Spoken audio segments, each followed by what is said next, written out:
Tive o privilégio de dar nesse semestre passado o livro de Pedro lá no Spurgeon como professor, análise de Pedro. E eu dividi mais ou menos o esboço de Pedro para facilitar em 4 tópicos centrais. Pedro fala de salvação, depois ele fala de santidade, depois ele fala de sofrimento e, por fim, de serviço. Eu fiz o SSS para facilitar. Salvação, santidade, sofrimento, que eu acredito que seja o tema mais forte em Pedro, mais alto, e também serviço. Ele fala dos aspectos do dom. Esqueci um S, submissão. São 5 S's. Salvação, santidade, submissão, sofrimento e serviço. Foi um esboço que eu passei para os alunos a fim deles pegarem o espírito de Pedro.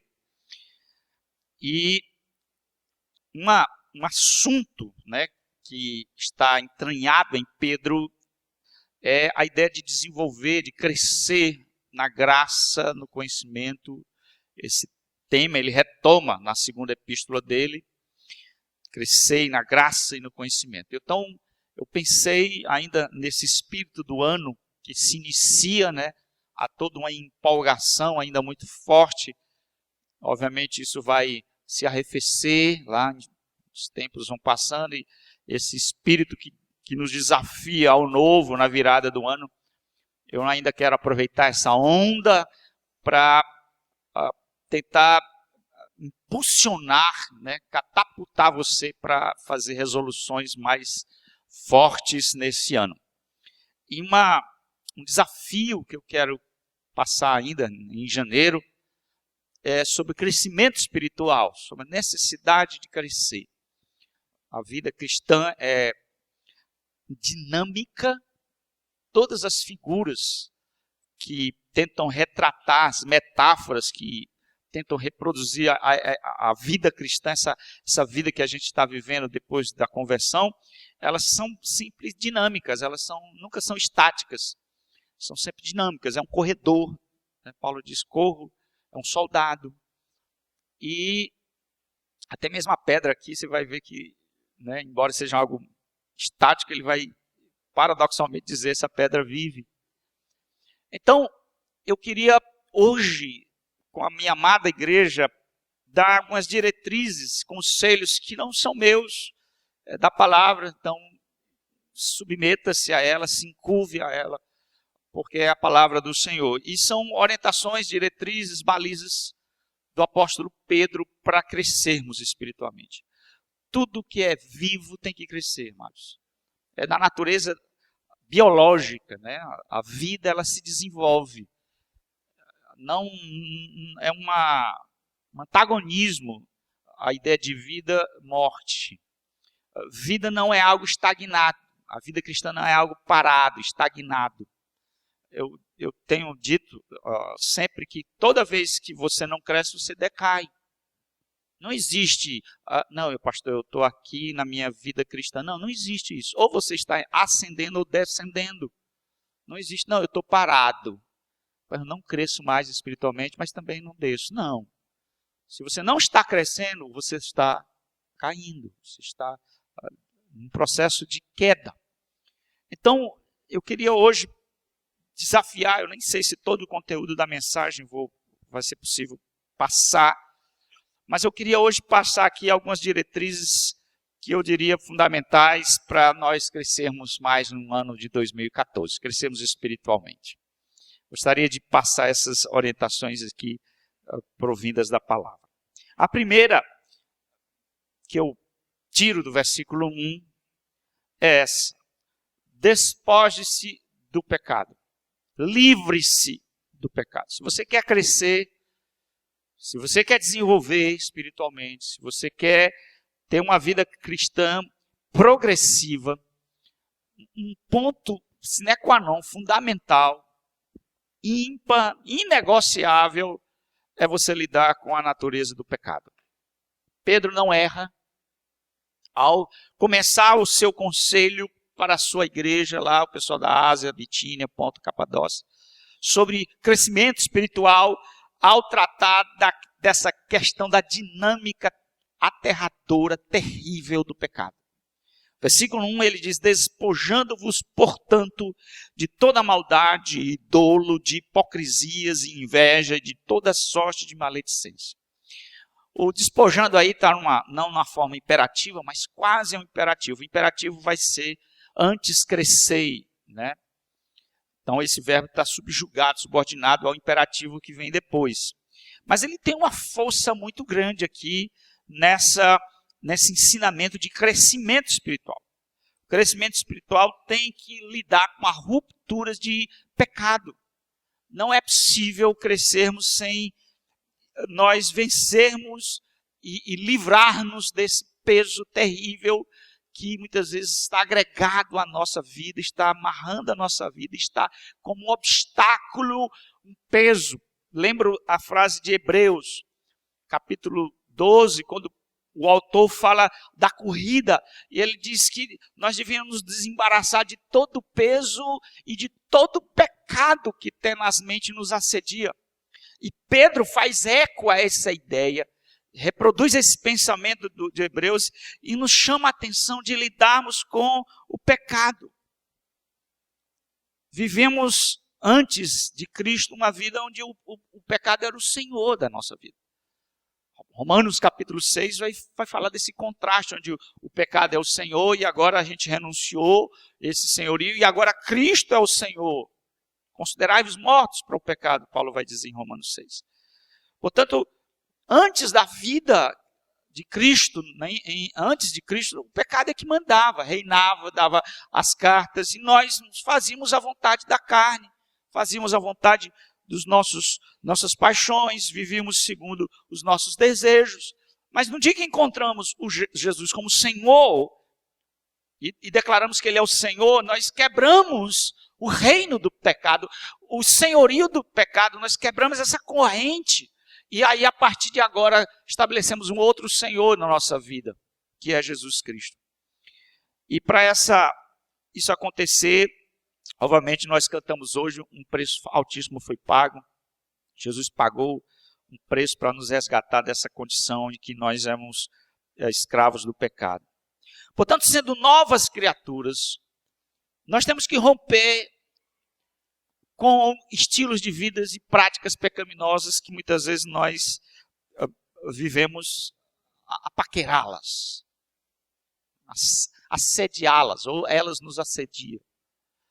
Pedro então faz um catálogo de vícios aqui. Ele elenca 5 tipos de pecados. Que pecados são esses que Pedro faz um catálogo?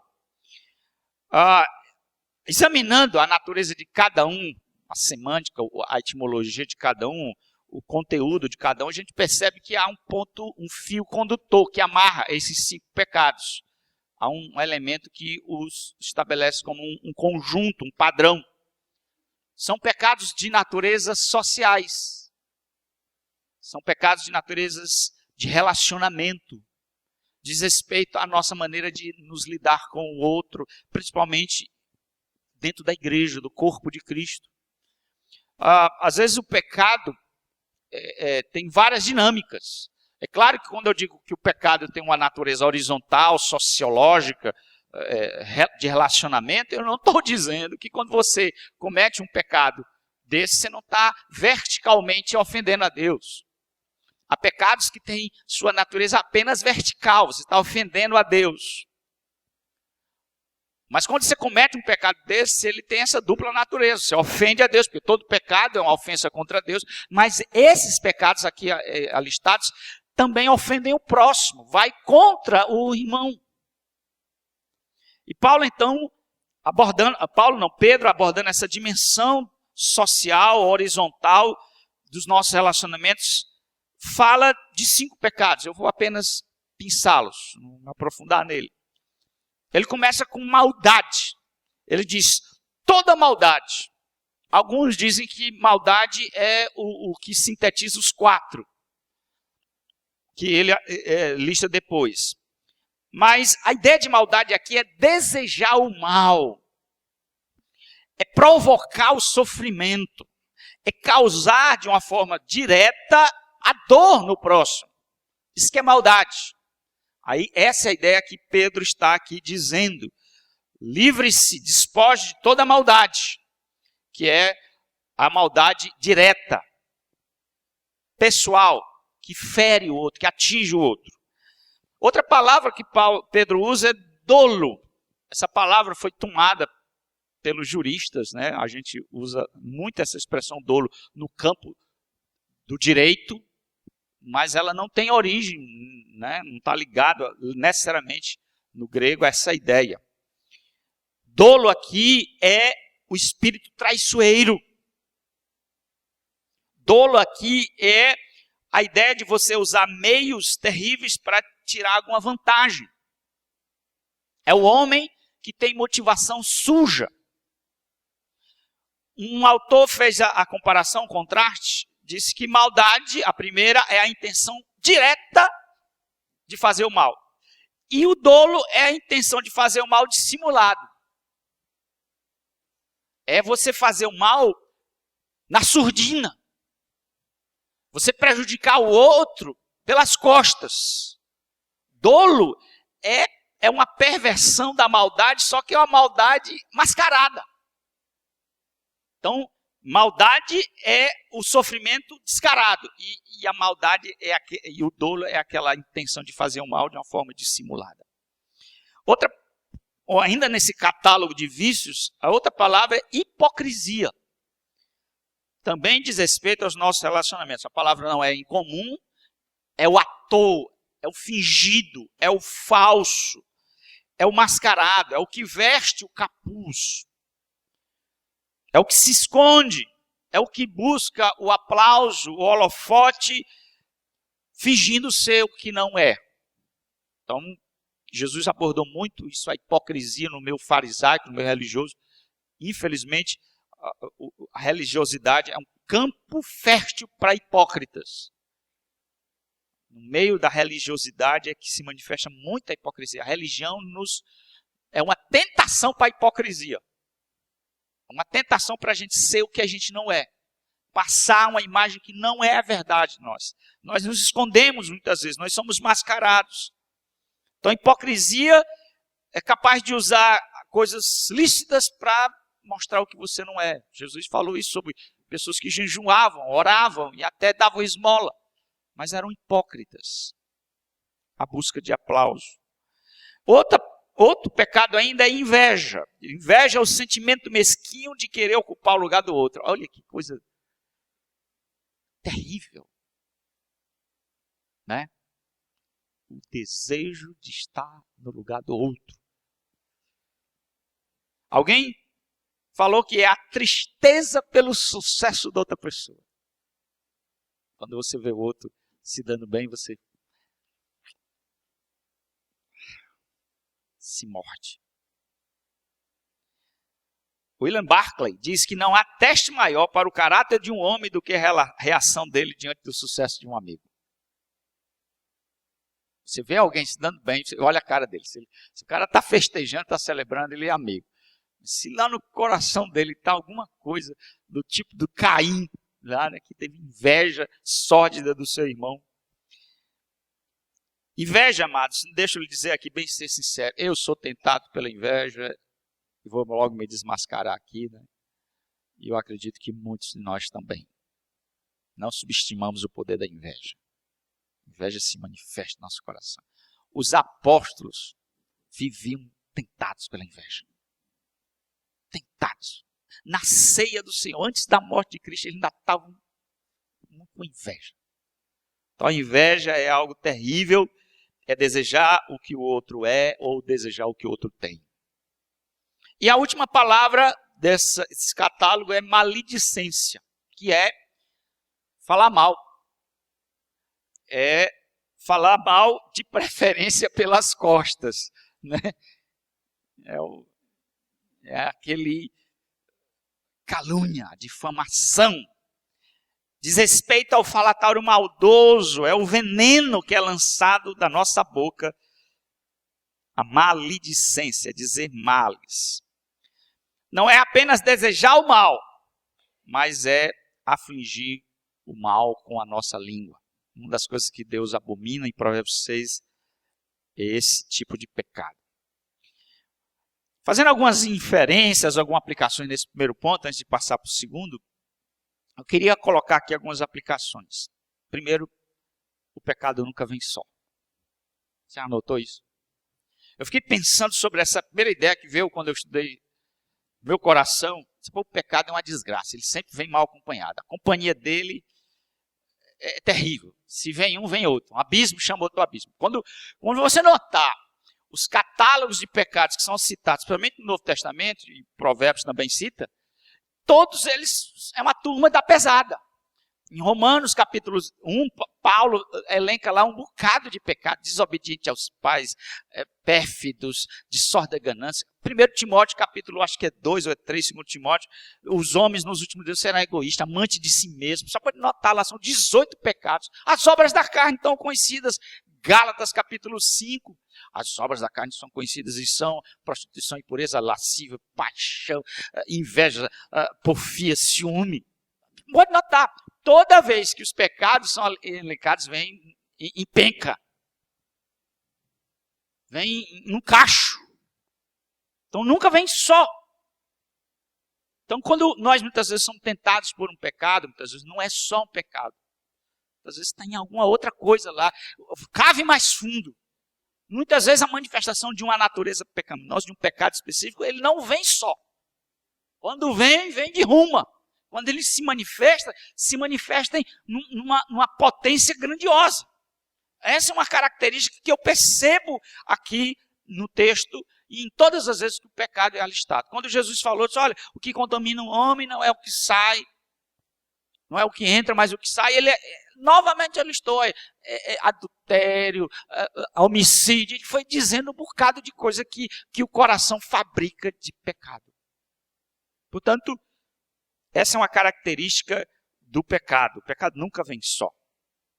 Outra ideia aqui é a palavra que eu propositalmente pulei para poder fazer uma aplicação agora, despojando-vos. Eu apenas disse que ela tem um tom imperativo, mas a natureza dessa palavra é demais. A ideia de despojar aqui significa tirar uma roupa, deixar de lado.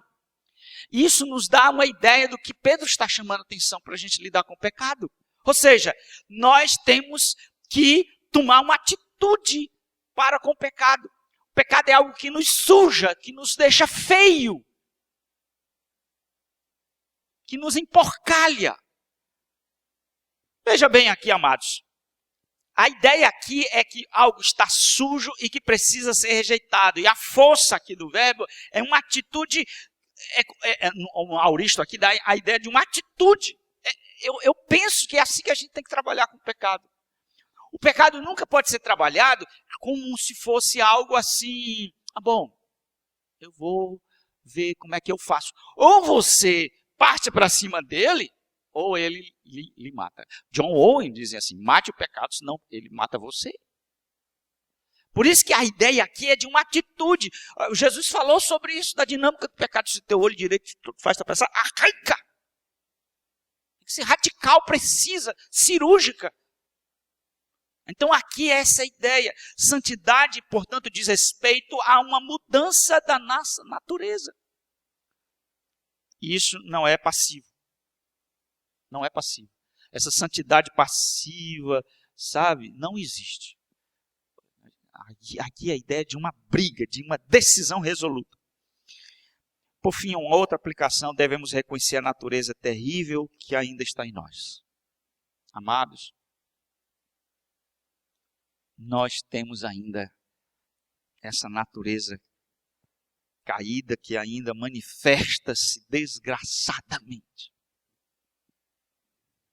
Nossa vida nova é vivida num mundo caído e nós temos uma natureza caída. E essa natureza caída muitas vezes quer se impor, quer se manifestar, quer dar as caras. E a gente tem que se levantar contra ela, renunciá-la. O velho muitas vezes quer se alimentar. Sempre eu tenho uma ideia, né? Quando Paulo diz, fazei morrer vossa natureza, eu tenho uma ideia de que Paulo só cave um buraco bem grande, sepulte, porque essa desgraça de vez em quando bota uma mão, igual um filme de terror, né?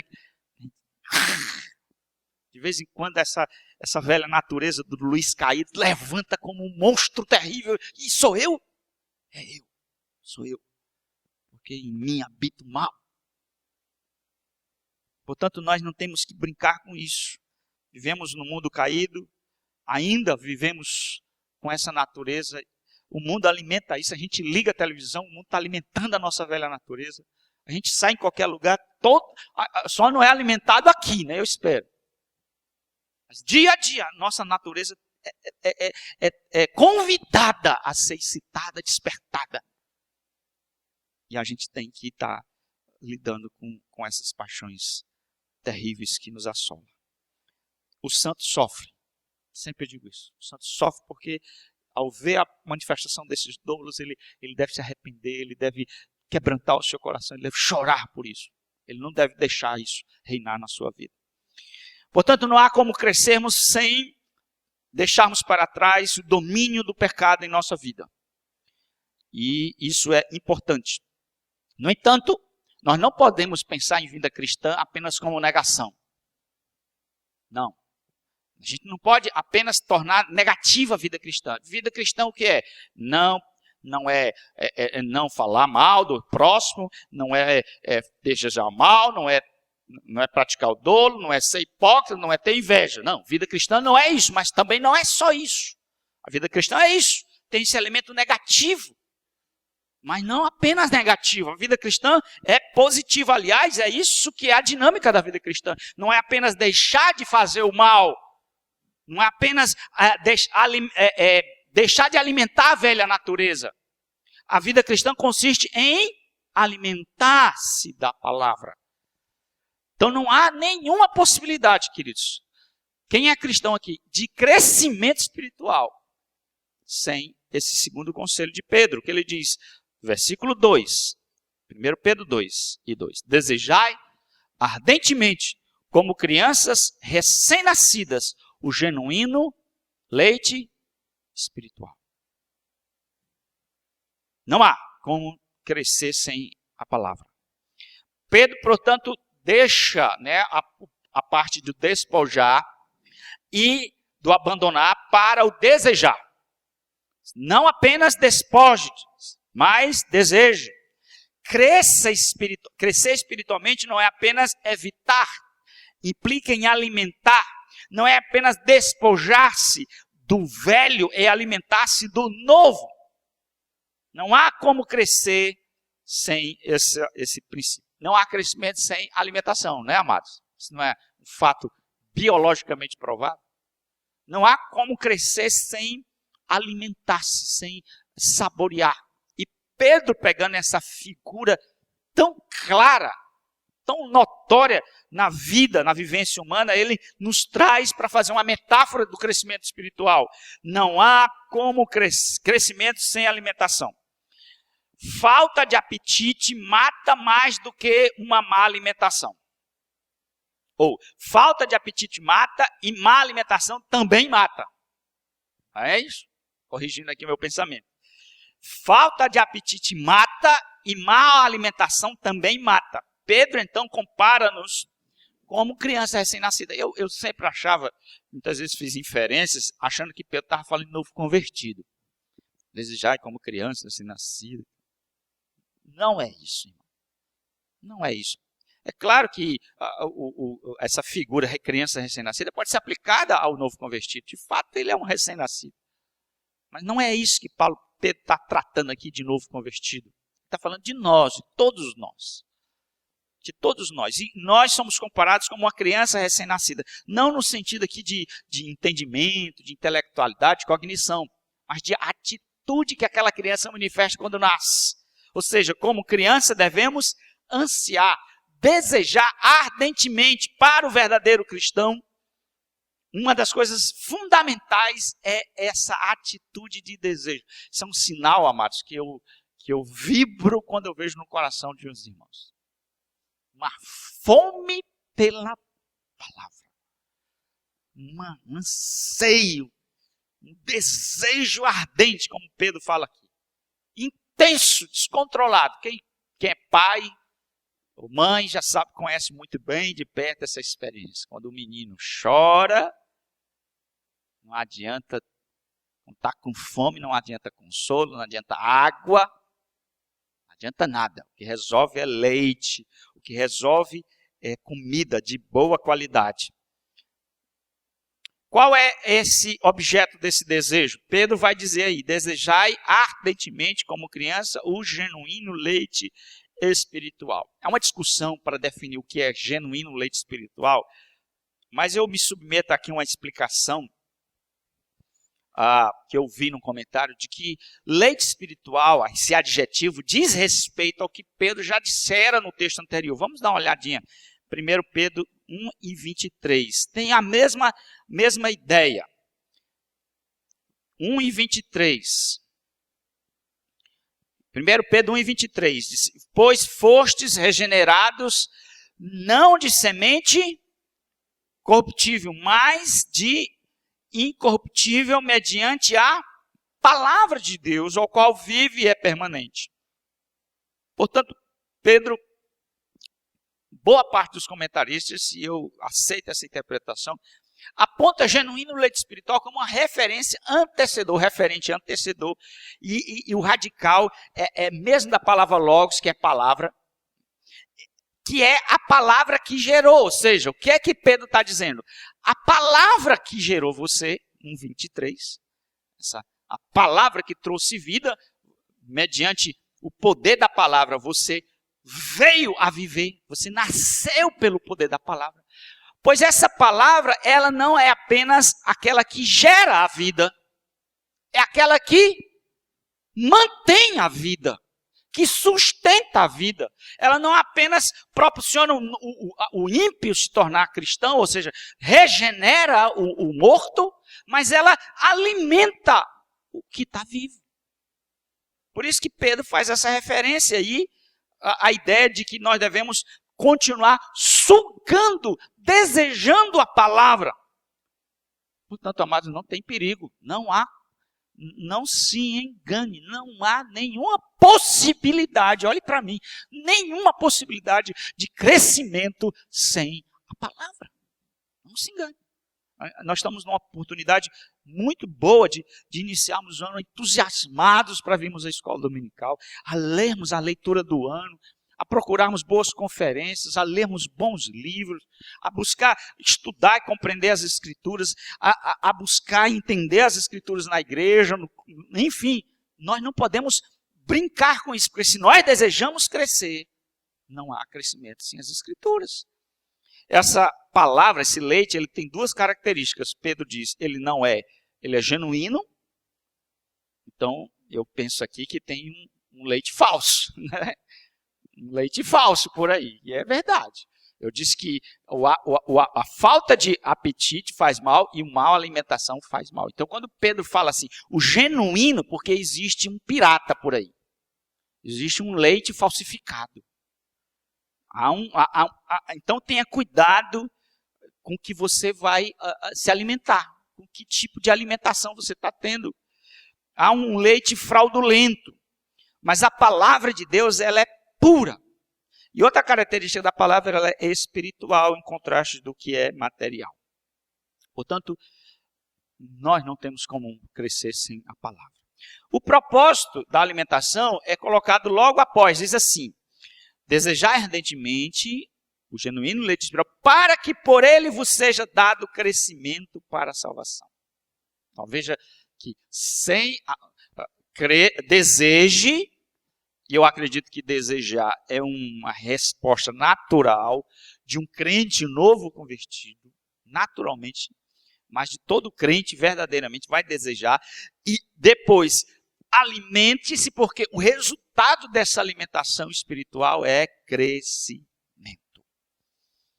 Nós temos que crescer, e a maneira que crescemos é pela palavra. Ela nos gera e ela nos sustenta. E por fim, Pedro, amarrando o segundo ponto, diz, se é que já tendes experiência de que o Senhor é bondoso. O que é que Pedro está dizendo isso? Eu acho interessante. Há duas interpretações. Uma é a ideia de que Pedro estava colocando em dúvida se eles eram convertidos. Se aí dá a ideia de dúvida. Bom, vocês vão crescer e vão desejar se vocês realmente são crentes. Se vocês não forem crentes, tudo que eu estou falando vai ser jogado no lixo. Então, a ideia de si como um questionamento dos convertidos, se as pessoas são ou não convertidas. Se é que vocês têm realmente a experiência de Jesus. Mas não é isso que eu acredito que Pedro está falando. O se aí tem uma ideia diferente. O se é uma vez que, visto que. É a ideia de que uma vez que você provou que Deus é bom, uma vez que você experimentou, e a palavra experimentou tem a mesma ideia de se alimentar. A palavra é cognata.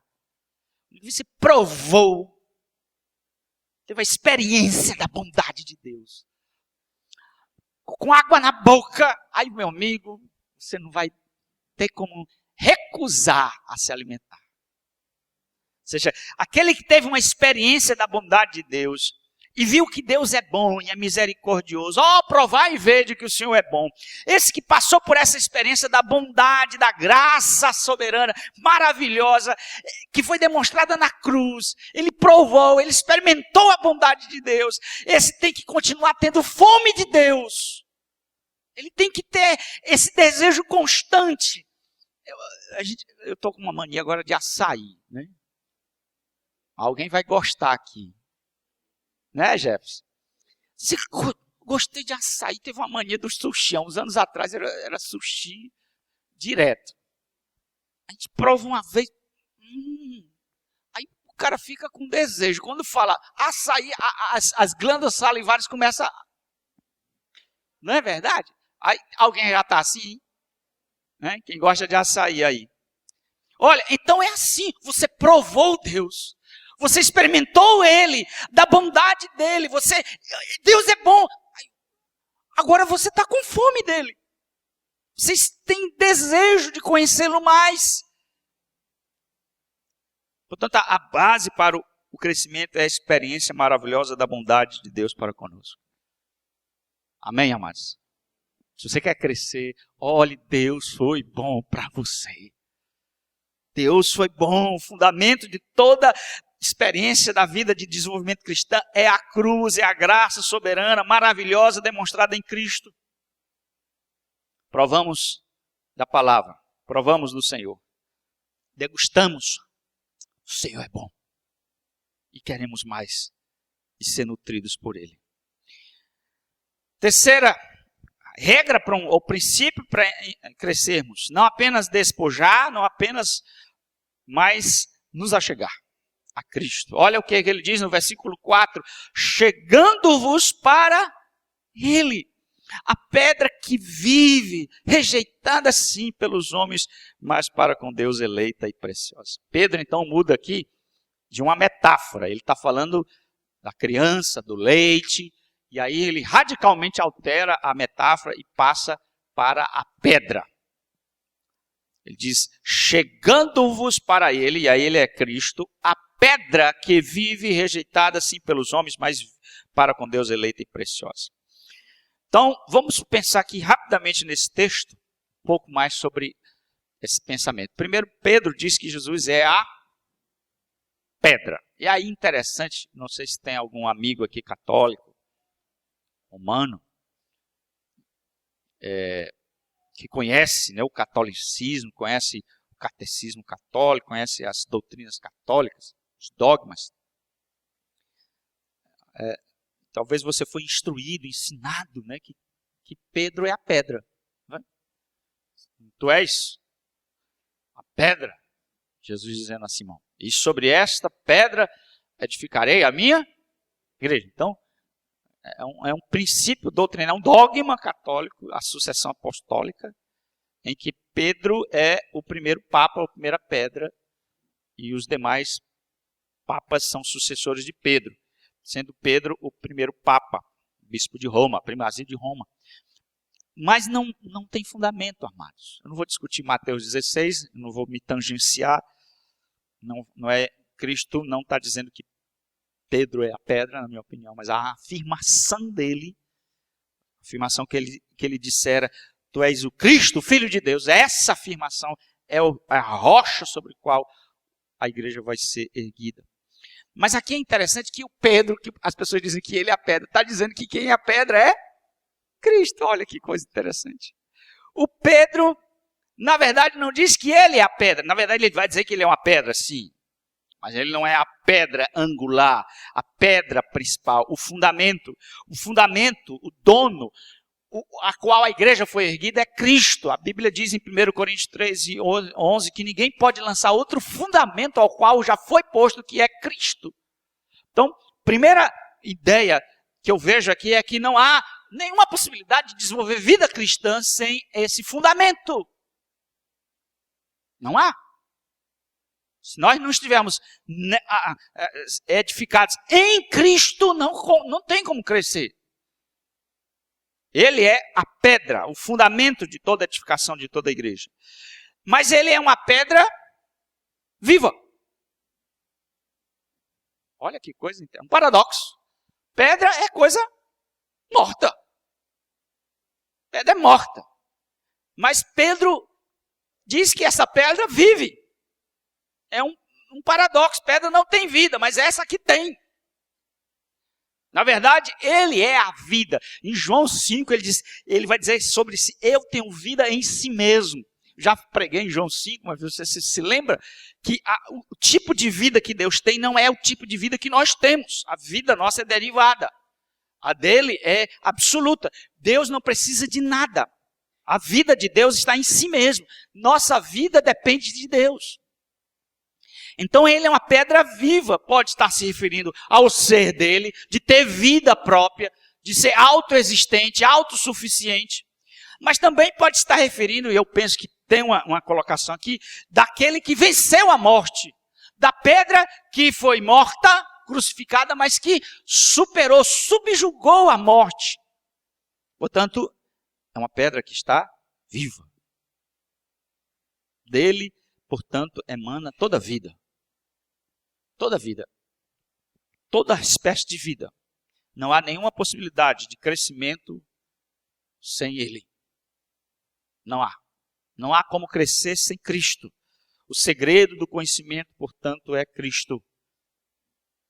Sem Cristo não há como crescermos espiritualmente.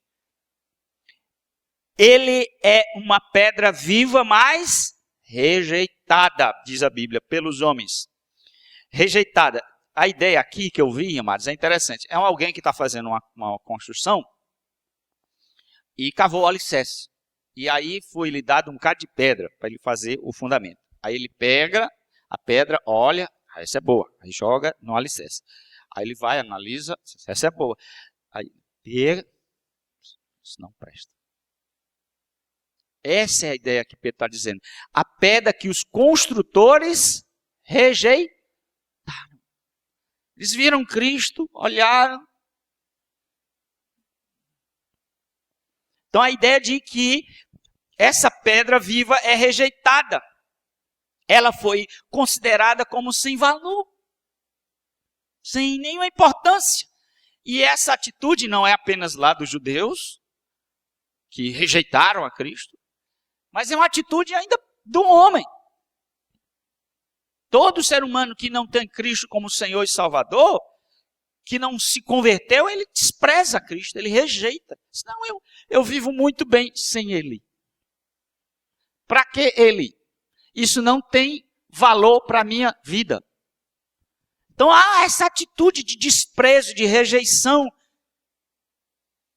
Mas Pedro continua a dizer, alguns rejeitaram, mas, olha o versículo,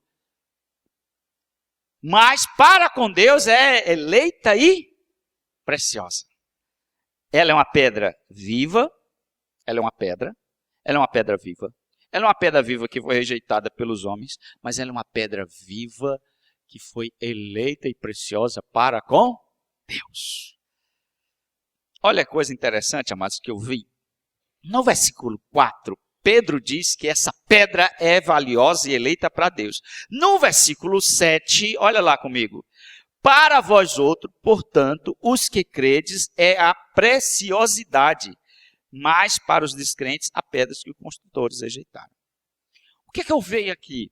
O Pai tem uma escala de valor, o Pai, Deus. E ele analisa Cristo e diz, é eleita. Ele vê Cristo e diz, é precioso. Há uma admiração, uma exaltação dessa pedra. Deus olha para Cristo e o vê como precioso e eleito. E o povo, o seu povo, aquele que tem o seu DNA, que é eleito, seus filhos, possuem o mesmo senso de valor. O mesmo senso de valor. O ímpio não. O ímpio não. Cristo. O ímpio descarta Cristo. Mas o crente, o eleito, ele tem o mesmo senso de valor. Por quê? Por quê? Porque ele foi transformado. Ele foi restaurado, ele foi regenerado. Há uma vida nova dele. Ele pensa como Deus pensa. Ele tem o mesmo senso de valor que Deus tem. Assim como Deus atribuiu valor a Cristo, o seu povo, mediante essa nova natureza que há nele, também tem o mesmo senso de valor. Os filhos de Deus também veem Cristo da mesma forma que o Pai vê. Essa nova natureza produz isso. Enquanto que os descrentes desprezam, o crente valoriza. E eu quero fazer um parênteses aqui, bem importante aqui, irmãos. Pedro não está falando de uma elite, uma casta, os espirituais dentro da igreja. Não, rapaz. Tem um grupo dentro da igreja que vai amar mais a Cristo, que vai chegar mais a Cristo, que vai valorizar mais a Cristo. Uma outra turma aí vai valorizar mais futebol, mais outras coisas, mas são crentes. Não. Não. Na escala de valor, para um crente, nada é mais valioso no universo do que Cristo. Pedro não está falando de uma elite, de uma casta dos espirituais, dos pneumáticos dentro da igreja. Não, tem uma elite que é espiritual e que coloca Cristo acima de todas as coisas. Aí uma turma lá fica rivalizando Cristo com outras coisas. Não! Para aquele que nasceu de novo, ela vai ter a mesma natureza que o Pai tem. Assim como o Pai vê Cristo como algo super valioso, o eleito, o filho dele, o filho de Deus, também tem o mesmo senso de valor. E aí, amados, tem que fazer uma pergunta aqui. Quanto Cristo vale para nós? Na escala de valor, onde está Cristo?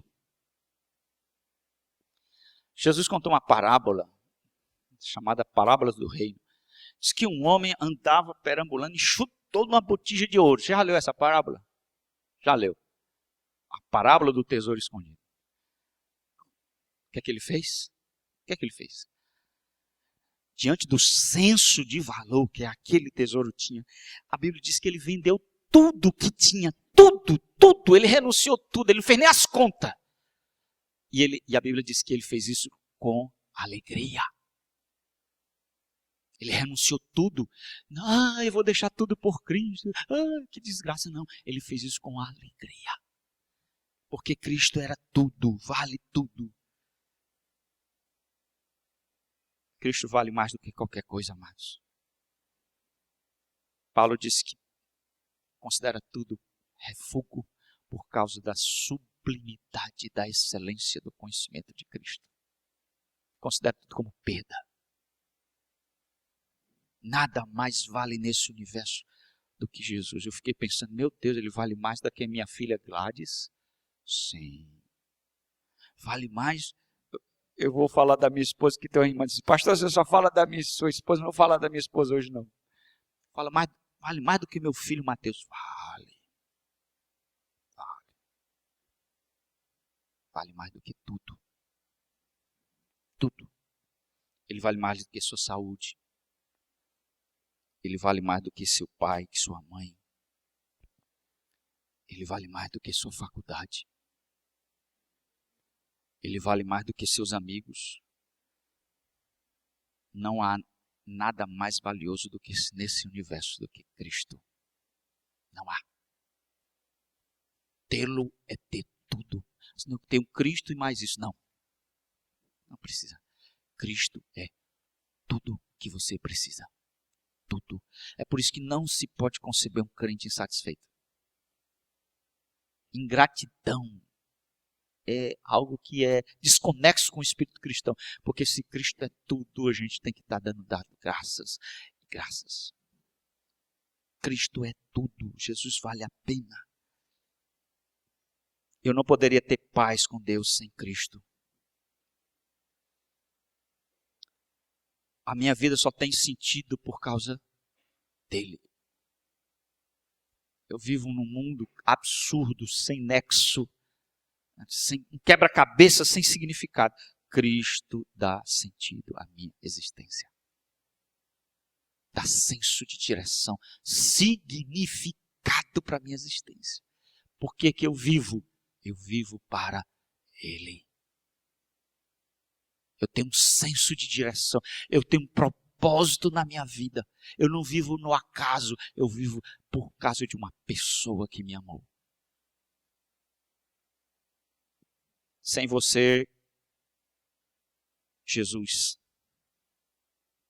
a morte e a eternidade eram meu fim.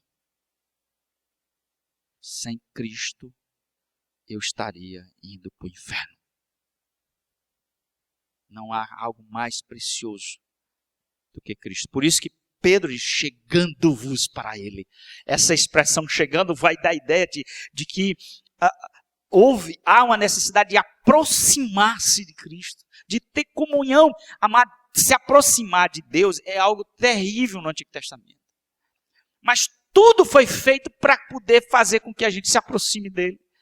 O véu foi rasgado. A Bíblia diz que o véu foi rasgado de alto a baixo. Havia uma barreira. Os nossos pecados nos impediam, mas ele foi pago. Portanto, agora a porta está aberta, o caminho vivo e santo está lá. Achegue-se a ele. Há um convite aqui, chegando-vos, que está subordinado ao imperativo lá. Crescei. Como é que eu cresço? Chegando-vos a ele. Não tem uma mínima possibilidade de ter vida sem Cristo, sem comunhão com Cristo. E a última, para encerrarmos. Ixi, já está 20 e 24. Só para de tabela. Edifique-se mutuamente. Versículo 5. Também vós mesmos, como pedras que vivem, sois edificados, casa espiritual, para serdes sacerdócio santo, a fim de oferecerdes sacrifícios espirituais agradáveis a Deus por intermédio de Jesus Cristo. Pedro, então, transita do que Cristo é para o que nós somos. E o que nós somos o quê? Pedras. Se você está lendo comigo o texto, você está atento ao texto na exposição. Pedro diz que nós somos pedras, também pedras vivas.